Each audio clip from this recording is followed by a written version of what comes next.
In this series, we will be exploring 4 beautiful and timeless female colors every fashion designer should know.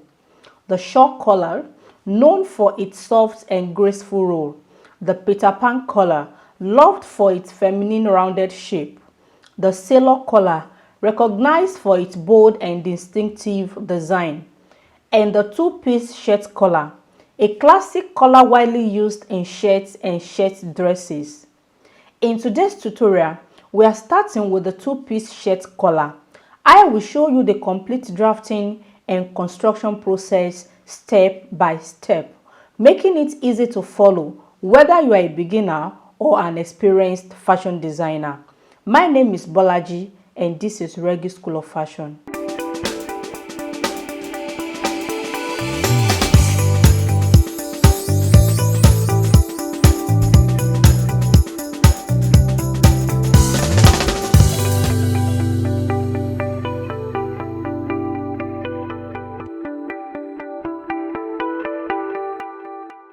Now it's time to draft the shirt collar.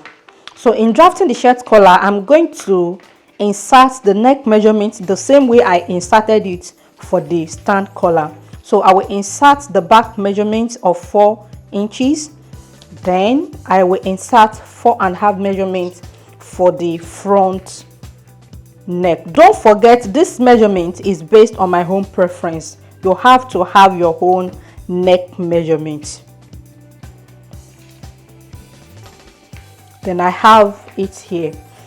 Now the next step is to insert the height of the collar. The standard measurement for a shirt collar is 2 inches. And because we are going to need seam allowance on both edges, so what this is, which makes it 1 inch, so I'll insert 3 inches for the height of my collar.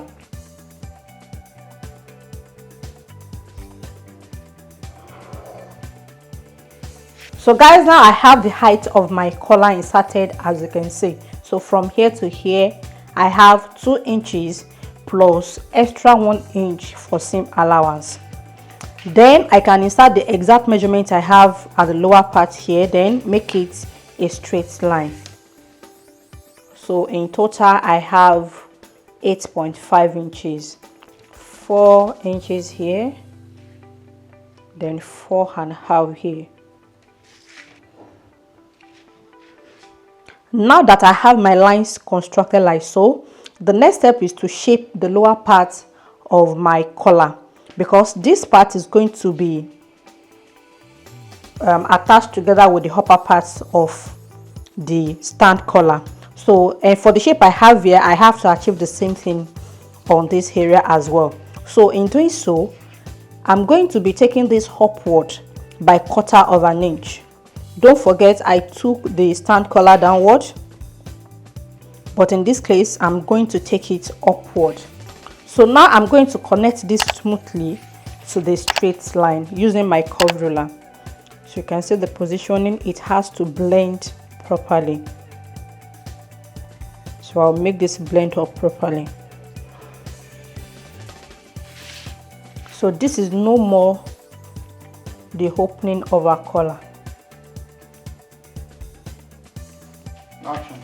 Now that I have the lower part shaped properly, the next step is to shape the center back of the collar, because this part must not be too high.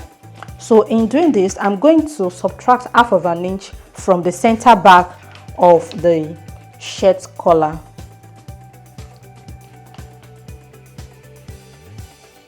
Like so.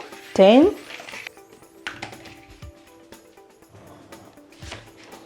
okay, so I'm going to have the upper part of my collar. This part is going to be on the neckline. So this is what I'm talking about, this part. So it's not meant to be on a straight line. As you can see, here is my center back. This part is a little bit shorter than the remaining part. So what I did is I drew a straight line first, just like 3 inches. Then I connected this from the straight line point in order to have a smooth curve. So this is no more the upper part of our collar. Okay, now the next step is to get the shape we have by the side of the collar. As you can see, when I was taking this measurement, I didn't include the placket allowance. Placket allowance is not needed on the shirt collar. You can see this is a bit shorter than this. The edges of the shirt collar has to align together with this curvy part of the stand collar. So from here to here is my placket allowance. So in doing this, I'm going to take this forward by 1 inch, and I will add my same allowance of half of an inch. I will take it forward by 1 inch and upward by half of an inch.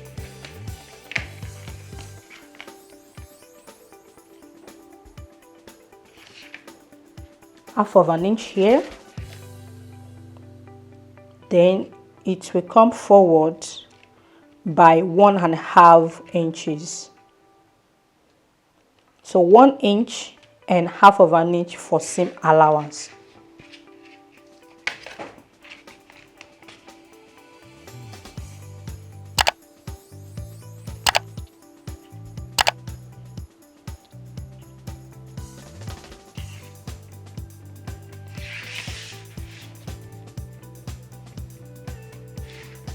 So guys, now I have the measurement marked out, as you can see.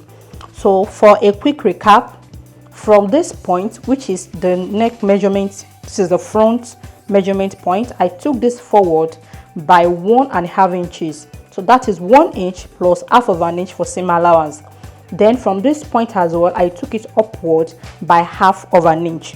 So now I will be connecting from this half of an inch point to the neckline I have here already, and the positioning of my ruler is going to be like so.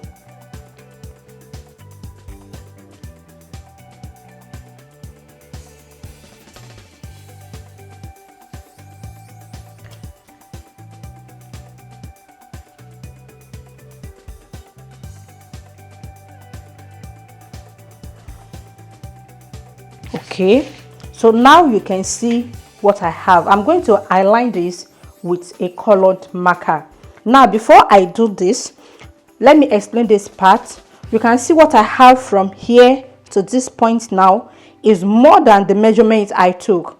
In case you don't want yours to be too wide, instead of taking half of an inch upward, you can as well reduce this to 1/4 of an inch.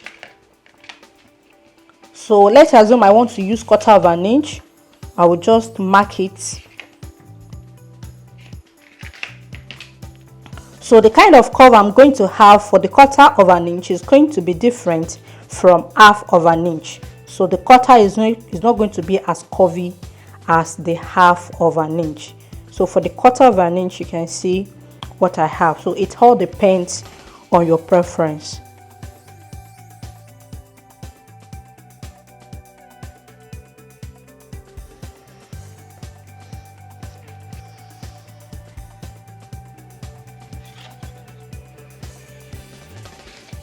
So now I have the lines traced out with my marker just for you guys to see it clearly. So the one I have for the red marker is the 1/4 of an inch I took upward, and you can see the kind of curvy I have here. This is different from the half of an inch, and the blue marker is for the half of an inch. So it all depends on your preference, how much you want this part to be curvy.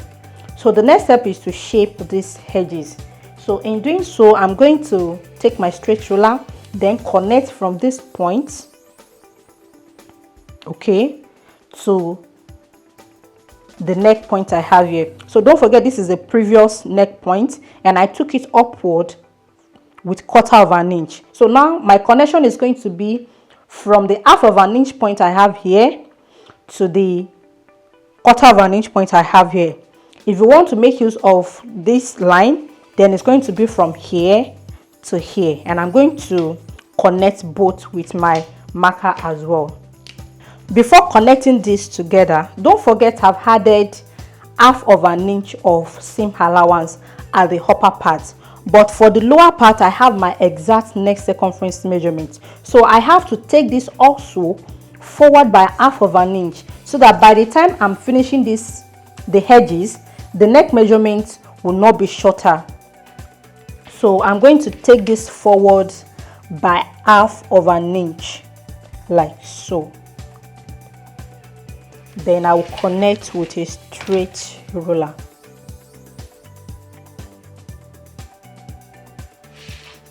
So this is the 1/2 inch point for the seam allowance. Now I can connect the edges together. So from the 1/4 inch I took forward, I'm connecting with my red marker, and I have it like so. Then for the 1/2 inch,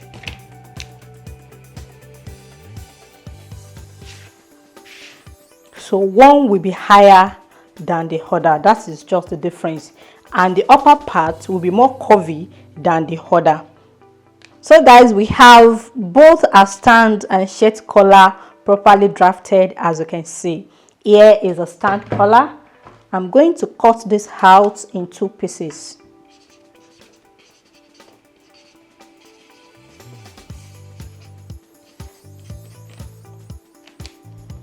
So this is the shirt collar.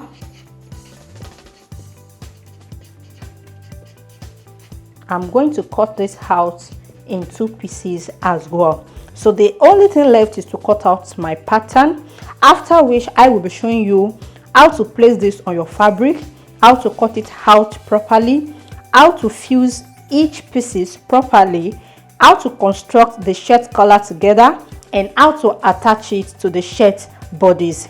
So guys, I want you to meet me in the second part of this video where I will be showing you all this.